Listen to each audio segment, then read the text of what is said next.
Hello everyone, it's me, American Patriot Elections, back at it with another video. Today we're going to be doing my final Senate prediction. To start, let's put my margins up on the screen. I have safe as 10 or more points, I have likely as 5 to 10, I have lean as 1 to 5, and I have tilt as below 1. To start, let's do the safe Democrat states, which are Washington, California, Hawaii, Delaware, Connecticut, Rhode Island, Massachusetts, Vermont, and Maine. By the way, Vermont and Maine might not be blue on your screen on election night. They might be purple or they might be green. That's because you have Angus King and you have Bernie Sanders. Both of them run as independents, but they caucus with the Democrats, so they're effectively Democrat senators. Different websites have them as blue, different ones have them as green, different ones have them as purple. I'm just going to be doing blue. Also, we have New York and you have Minnesota. Talk about Minnesota. It's really interesting because I have it being much closer in the presidential level. Harris is going to win by around 4 to 6. But the incumbent for Minnesota is Amy Klobuchar. You might know her because she ran for president in 2020. She's very popular. She won by 24 in 2018, so there's no chance she loses. Finally, we have Maryland, which is it used to be controversial to say. It's not much anymore. If the guy running is Larry Hogan. He used to be the governor. He had a crazy high approval rating, 70%. But if you look at polling, it used to be very close. At one point, it was he was losing by 4.4. But if you just see slowly, now he's losing by over 11. And the trend isn't looking good for him, so he's likely to lose by a safe margin. Now going back to our map for the state Republican states, you have North Dakota, Wyoming, Utah, Missouri, Tennessee, Mississippi, Indiana, and Joe Manchin's old seat in West Virginia. Next, we're going to talk about Nebraska because there's not one, but there's two Senate races going on. The first one is the special election, which is a Republican versus a Democrat. Nebraska is a very conservative state. Trump won it by 19.1, and if it's a Republican versus a Democrat, the Republican's going to win. But in the other election, the main election, it's not a Republican versus a Democrat. It's a Republican versus an independent. But it's not just any independent. It's a very, very pro-Trump independent. Let's look at one of his ads. Donald Trump in the back. X said he should drop out of the race. Deb Fischer, just another creature of the D.C. swamp. Deb Fischer has more in common with Hillary Clinton than Donald Trump. The most reliable pollster in the country has Fischer winning by 2.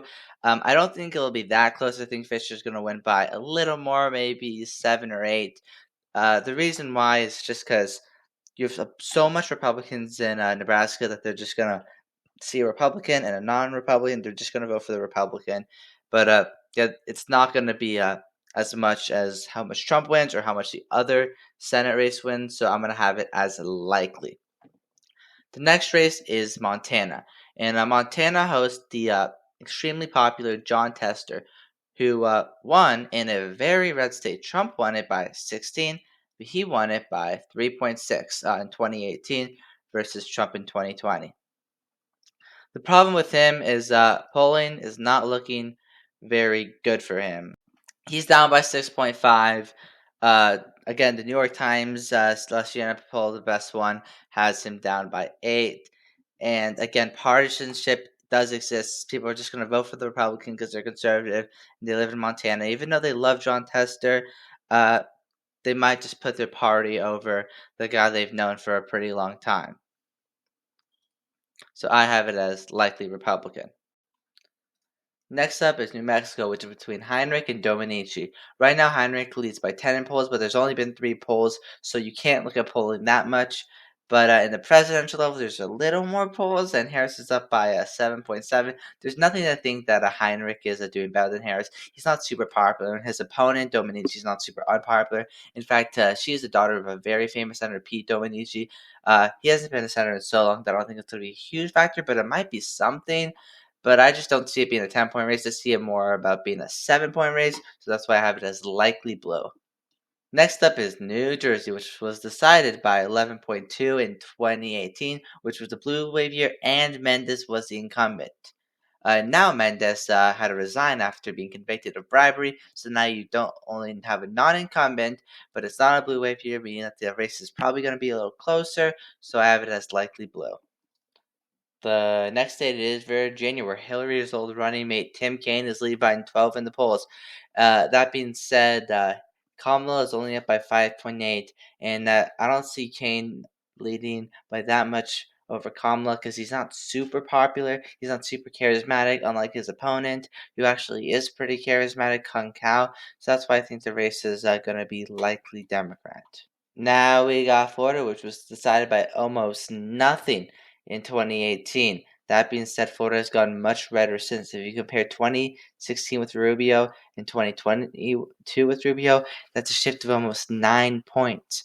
Florida is getting way redder, and also this wasn't a blue wave year, and 2024 is certainly not going to be a blue wave year. If you look at polling, Scott's up by 4.8, and the New York Times Siena poll had him up by 9, which is why I think he's going to win by a likely margin. The next state is Texas, which was decided by 2.6 in the blue wave of 2018. But Beto O'Rourke is a much stronger candidate than what Colin Aldred, the new candidate, is. Right now, Cruz is winning by 4.2 in polls.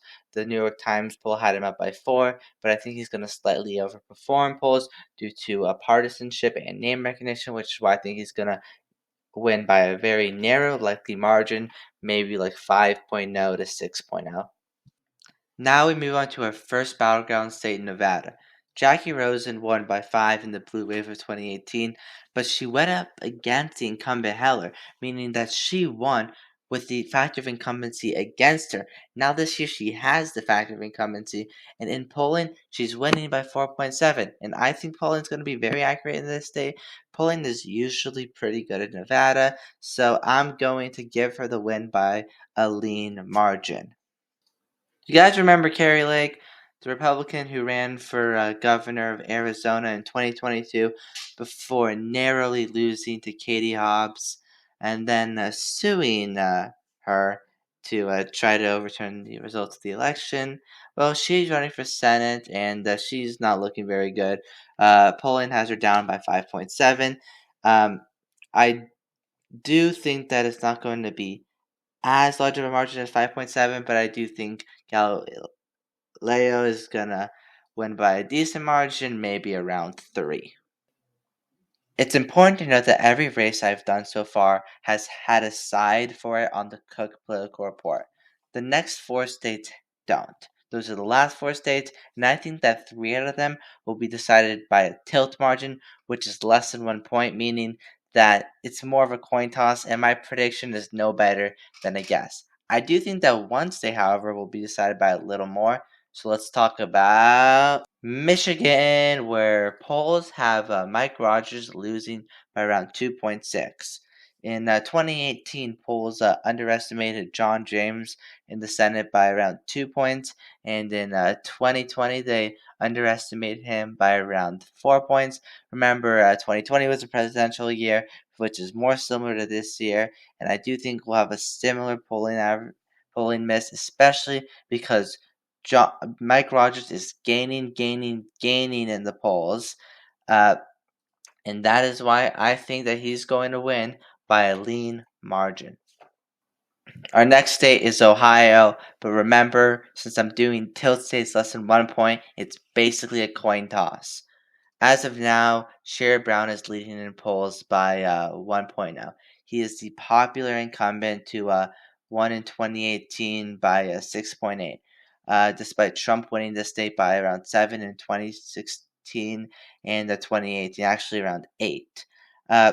It's important to note that Trump right now is winning in polls by 6.9, but in 2016 and 2020, polls underestimated him massively by like 6 in 2016 and by 7 in 2020. If they underestimate Trump at all, they're probably also underestimating Bernie Moreno, and if that is the case, then he will slightly win. That's why I have him slightly winning. But remember, it's by a very faint margin, and it's practically a toss-up. Next up is Pennsylvania, and I can't believe what I'm about to predict for Pennsylvania because in 2018, Bob Casey won by 13.1. He was an extremely popular incumbent, and he has the name Casey, which is big in Pennsylvania because his dad was also a longtime senator. And they're just a household name. And as of now, polling has him only winning by 1.6, which is really special because I thought this race was over. If you look at it in January, he's winning by 8.4. But just watch polls. They just get narrower and narrower and narrower and narrow. And now the lead is almost nothing. 1.4, which is within the margin of error. And I think Republicans are doing great in Pennsylvania, especially because polls have underestimated them slightly in 2016, 2020. I think they will slightly this year too, which is why I think McCormick's going to win very slightly, but again, so slight that it's basically up to the toss of a coin. Our final state is Wisconsin, where incumbent Tammy Baldwin is challenged by Hovde. And Hovde, just like McCormick, surprisingly made this race close. Look, in July, Baldwin was winning by 7.5, but just watch the margin just go down and down and down and down to almost nothing. It's also worth noting that in 2016, look how bad polling was in the state of Wisconsin. Look how much it underestimated Trump. And you might be thinking, oh, polls must have gone better in 2020. Same air. Crazy. Again, I think polling had to have gone at least a little better in 4 years. They have time to change. They were pretty good in 2022, so I'm not going to guess that there's a huge error, which is why I do think that Hovde is going to win by a narrow margin, meaning that the Senate is 55 Republican to 45 Democrat. Do you disagree with me or do you agree with me? Comment down below. And I'm gonna soon upload a House and a presidential prediction. But if you want to beat me to it, comment down what you think. Do you think Trump's gonna win? Do you think Kamala's gonna win? Who's gonna win the House and who's gonna win the Senate? I'd love to hear what you guys have to say. But make sure to like, subscribe, and hit the notification bell to be notified for all future uploads. Thank you. American Patriot out.